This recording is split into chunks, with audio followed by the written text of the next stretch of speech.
मैंने उनकी ट्रेनिंग की वीडियोस देखी है कि वो घर नहीं जाते और अपने तकरीबन 15-15 घंटे प्रैक्टिस करते हैं और बहुत हार्ड प्रैक्टिस करते हैं। तो जो बंदा इतनी मेहनत कर रहा हो और जो बंदा अपना इतनी कह लो कि डेडिकेशन दे रहा हो तो उसकी बनती है। अचीवमेंट किसी की भी हो, हमें कॉन्ग्रेचुलेट करना चाहिए और अप्रिशिएट करना चाहिए कि वो आगे बढ़ें, और हमें भी कुछ सीखना चाहिए इन सब चीज़ों से कि हमें भी आगे बढ़ना है। As a human being, as a neutral person, मैं ये कहूँगी कि बहुत खुशी होती है यार इस तरीके की पर्सनैलिटीज़ को देखे। पाकिस्तान में इस गेम के बारे में किसी को पहले अवेयरनेस ही नहीं है, किसी को पता ही नहीं है इस गेम के बारे में। आप किसी से पूछेंगे वो आप कहेंगे नहीं मुझे इस बारे में इल्म ही नहीं है। सबसे पहले यह है कि अवेयरनेस हो, लोगों को पता हो कि इस गेम में है क्या।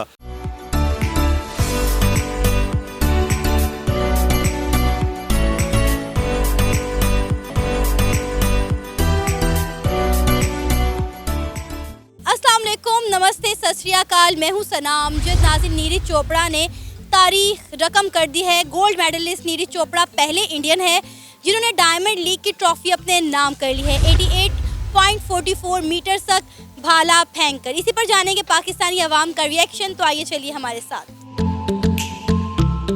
अस्सलाम वालेकुम। वालेकुम सलाम। आपका नाम? नदीम। मेरा नाम शाहज़ेब हुसैन। मैं जफर। दानिया इरफान। सबा। नीरज चोपड़ा ने एक और जीत अपने नाम कर ली है। पहले इंडियन है जिन्होंने डायमंड लीग की ट्रॉफी अपने नाम की है। क्या कहेंगे, कितनी बड़ी अचीवमेंट है और किस तरह से आप उसको अप्रिशिएट करेंगे? देखिए, मैंने उनको अक्सर देखा है, उनकी मैंने ट्रेनिंग वगैरह की वीडियोस भी देखता हूँ और वो तो बचपन से ही इसी के पीछे है कि वो, मैंने उनकी ट्रेनिंग की वीडियोस देखी है कि वो घर नहीं जाते और अपने तकरीबन 15-15 घंटे प्रैक्टिस करते हैं और बहुत हार्ड प्रैक्टिस करते हैं। तो जो बंदा इतनी मेहनत कर रहा हो और जो बंदा अपना इतनी कह लो कि डेडिकेशन दे रहा हो तो उसकी बनती है। डिजर्व करता है फिर वो बंदा, इतनी बड़ी जीत तो डिजर्व करता है। बिल्कुल ऐसा ही है। ये एक बहुत बड़ी अचीवमेंट है। जैसे हमारे एक अरशद नदीम साहब थे, उन्होंने भी इस गेम में हिस्सा लिया और उन्होंने भी गोल्ड मेडल जीता था। वैसे एक मेरा ये पर्सपेक्टिव है कि extra curriculum activities just like sports को एक हर एक स्कूल में अपना एक हिस्सा बनाना चाहिए। एक जेवलिन थ्रो एक ऐसी गेम है जो कि वो भी हमारे स्पोर्ट्स का एक हिस्सा ही है, तो हमें चाहिए कि हम उसे भी ज़्यादा से ज़्यादा प्रमोट करें। जैसे कि काफ़ी सारे स्कूल्स में इस गेम को इतना जनरलाइज करना चाहिए, इतना प्रमोट करना चाहिए, अवेयर करना चाहिए पीपल को, बच्चों को, स्टूडेंट्स को, कि इस गेम में वो भी हिस्सा ले सकें। आप क्या कहेंगे? इस गेम के बारे में ये कहूँगा कि पाकिस्तान में इस गेम के बारे में किसी को पहले अवेयरनेस ही नहीं है, किसी को पता ही नहीं है इस गेम के बारे में। आप किसी से पूछेंगे वो आप कहेंगे नहीं मुझे इस बारे में इल्म ही नहीं है।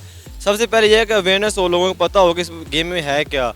जब मतलब कि अब देखें इंडिया का प्लेयर उन्होंने बहुत अच्छी परफॉर्मेंस दी है और वो उसने जीता भी है। पहले नीरज चोपड़ा हमेशा गोल्ड जीते थे, इस दफा उन्होंने डायमंड लीग की पूरी ट्रॉफी अपने नाम कर ली, तो मेरा ख्याल है ये बहुत बड़ी अचीवमेंट है। वो बहुत बड़ी अचीवमेंट है।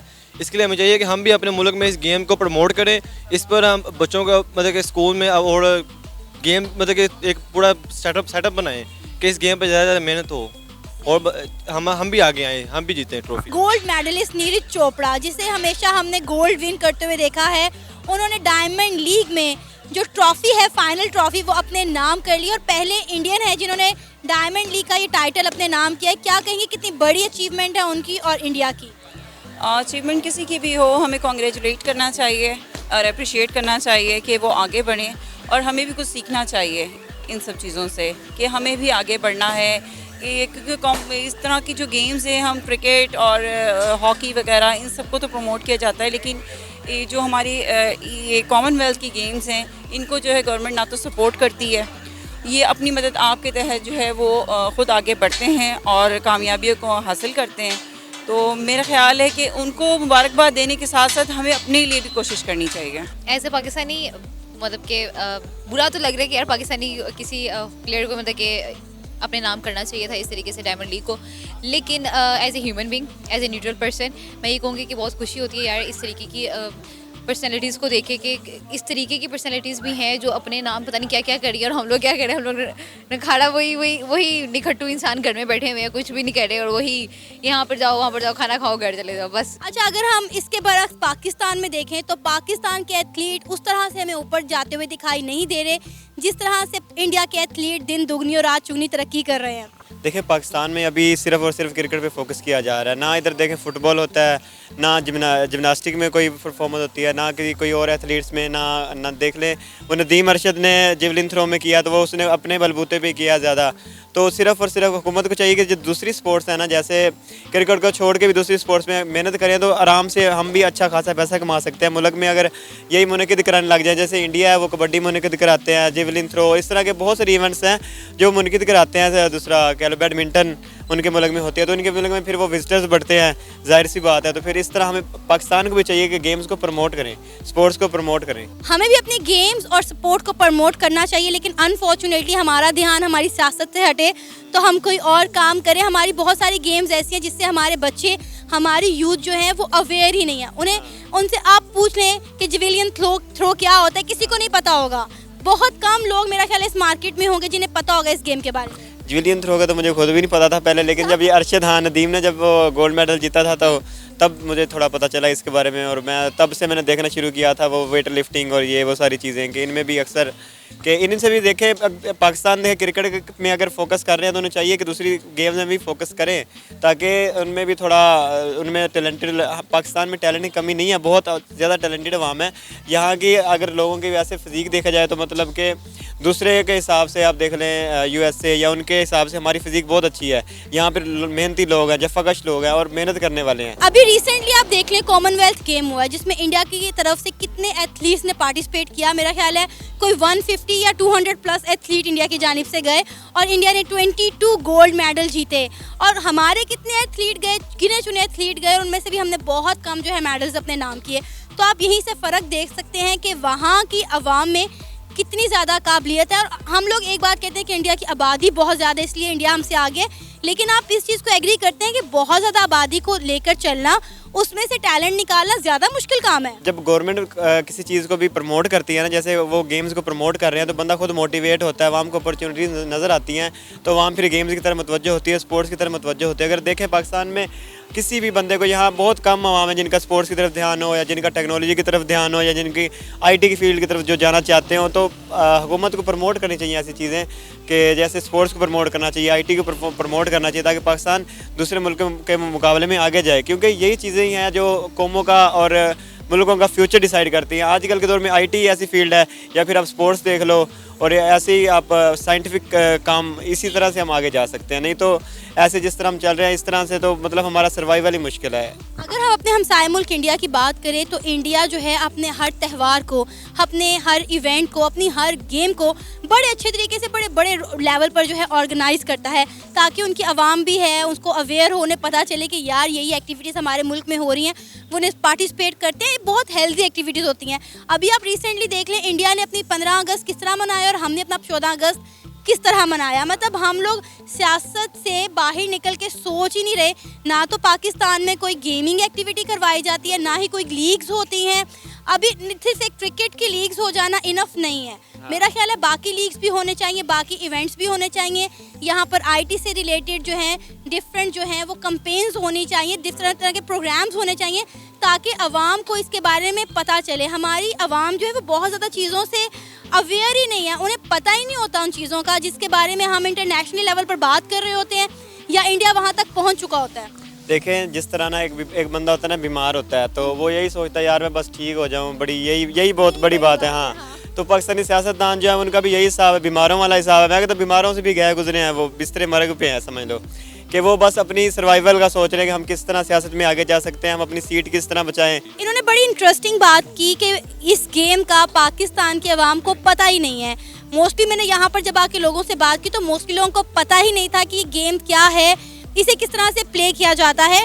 तो डेफिनेटली इसके अलावा भी बहुत सारी ऐसी गेम्स हैं जो पाकिस्तानियों को नहीं पता। ज़्यादातर पता है वो बेसिक गेम हो गई, हॉकी, क्रिकेट, कबड्डी हो गई, कैरम हो गया, इस तरह के गेम्स जो हैं उनका पता है। लेकिन एथलीट की बहुत सारी गेम्स ऐसी हैं जिसका उन्हें नहीं पता। और आपको लगता है इसमें फॉल्ट किसका है, किसकी गलती है कि अगर हमारी यूथ जो है, हमारी आवाम जो है वो इस तरह की गेम से जो है अनअवेयर है?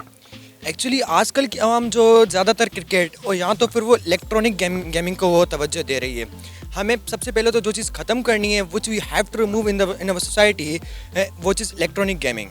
हमें सबसे पहले इलेक्ट्रॉनिक गेमिंग को ख़त्म करना पड़ेगा because it is wasting our time.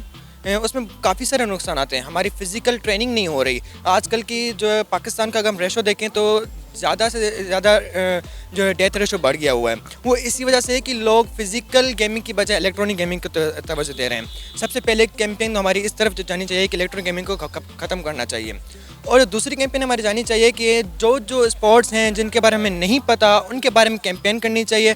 और जैसे लाहौर जैसा शहर है, वहाँ पर तो शायद जेवलिन थ्रो के बारे में पता हो, लेकिन बहुत सारे ऐसे गांव हैं जिसमें तो शायद मैंने कुछ गांव ऐसे देखे जिसमें क्रिकेट का भी नहीं पता। अब जहाँ पर क्रिकेट का नहीं पता तो उन्हें ये क्या पता होगा कि गेमिंग क्या होती है। तो हमें ऐसी छोटी छोटी अवेयरनेस देनी चाहिए, जो कि गवर्नमेंट को ही काम करना पड़ेगा। हमारे नॉन प्रॉफिट NGOs हैं, उनको भी ये काम ज़रूर करना चाहिए चैरिटी के अलावा। आप क्या कहेंगे कि हमारी गवर्नमेंट जो है वो भी गिनी चुनी गेमों को जो है प्रमोट करती है, उसके अलावा बाकी एथलीट पर तो ध्यान दिया ही नहीं जाता। जो भी एथलीट आगे जाते हैं इंटरनेशनल लेवल जब पर जाके परफॉर्म करते हैं, वो भी अपनी मदद आपके तहत जाते हैं या फैमिली की तरफ से उन्हें सपोर्ट होती है, लेकिन गवर्नमेंट की तरफ से उन्हें कोई सपोर्ट नहीं होती। गवर्नमेंट ये है ना कि गवर्नमेंट मतलब कि गवर्नमेंट इस्टेब्लिश ही नहीं है पाकिस्तान में। कभी कौन सी गवर्नमेंट आ गई, कभी किसकी गवर्नमेंट आ गई। पहले एक है कि गवर्नमेंट इस्टेब्लिश हो, उससे फिर क्या होगा, गेम से जब आएंगे तो अगर गवर्नमेंट कदम लेती है, जैसे PUBG को बैन किया था, टिकटॉक को बैन किया था, अवाम फिर सुकून नहीं लेती। अवाम कहती है कि नहीं हमें उस तरफ जाना है। अगर अवाम और गवर्नमेंट मिलकर काम करेगी फिर होगा। अगर अवाम की और सोच रही है, गवर्नमेंट को छोड़ करेगी, फिर नहीं हो सकता, ऐसे पॉसिबल ही नहीं है। हमें अवाम को और गवर्नमेंट को दोनों एक तरफ सोचना पड़ेगा और हमें गेम को फिर हम प्रमोट सकते हैं। वैसे प्रमोट होना बहुत मुश्किल है। बहुत अच्छी बात की है कि अवाम और गवर्नमेंट को इसके लिए मिलकर काम करना चाहिए। अगर हम बात करें हमारी अवाम की, तो गेम जो है वो बहुत हेल्दी एक्टिविटीज़ कंसीडर की जाती हैं तमाम ममालिक में, लेकिन पाकिस्तान में गेम्स का स्कोप जो है वो सिर्फ स्कूल और यूनिवर्सिटी लेवल के हद तक है। उसके बाद हर बंदा पैसे कमाने की दौड़ में लगा हुआ है, उनका गेम से कोई ताल्लुक वास्ता नहीं है, जिसकी वजह से हमारे जो अवाम का दिमाग है वो नेगेटिव रास्तों पर चलना शुरू हो गया। माशरे में नेगेटिविटी जो है वो बढ़ती जा रही है। जी बिल्कुल ऐसा ही है। अब गेम को अपना प्रोफेशन समझते नहीं है, जबकि गेम एक ऐसा प्रोफेशन है जो हमें फिज़िकल ट्रेनिंग के साथ साथ हमें यानी पैसा भी दे रहा है। ऐसा नहीं है कि उसमें हम कमा नहीं रहे, हम उसमें भी बहुत सारा पैसा कमा सकते हैं। बहुत सारी गेम्स है जिसमें वो पैसा कमा रहे हैं। तो ऐसा नहीं है कि पेरेंट्स ऐसा सोचते हैं कि भाई तुम खेल रहे हो, नहीं तुम तो कमाओगे ही नहीं, तुम तो सिर्फ खेल कूद में लगे हुए हो। लेकिन खेल कूद से बंदा जहाँ पहुँच जाता है ना, तो वहाँ तो फिर लेवल ही नहीं है। तो हमें यही सोचना चाहिए कि अगर बच्चा खेल कूद रहा है तो उसमें उसकी गलती नहीं है, शायद वही उसका प्रोफेशन हो। Because gaming can be a profession, it is just not a passion, it can be a profession. बाकी गेम्स को तो हमारी गवर्नमेंट सपोर्ट और प्रमोट करती है, लेकिन जो हमारे एथलीट हैं उन्हें बहुत इग्नोर किया जाता है। वो अपनी फैमिली की सपोर्ट के तहत जहां पहुंच सकते हैं पहुंचते हैं, लेकिन उसके बाद उनकी ग्रोथ रुक जाती है। बिल्कुल ऐसे ही है, उनकी ग्रोथ रुक जाती है और जो हमारे यहाँ टैलेंट है वो यहीं का यहीं ख़त्म हो जाता है।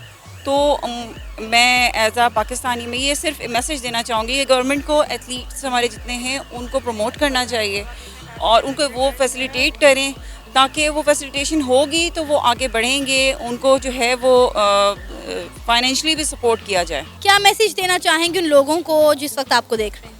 उनको यही मैसेज देना चाहूँगी कि अपने टैलेंट को ना छुपाएं, ना अपनी स्किल्स को छुपाएं, उनको पॉलिश करने के लिए जिस हद तक कोशिश कर सकते हैं आगे बढ़ें।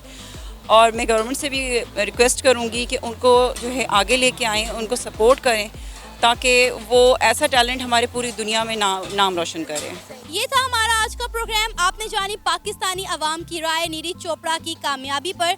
आप भी अपनी राय का इजहार कर सकते हैं नीचे दिए गए कमेंट सेक्शन में।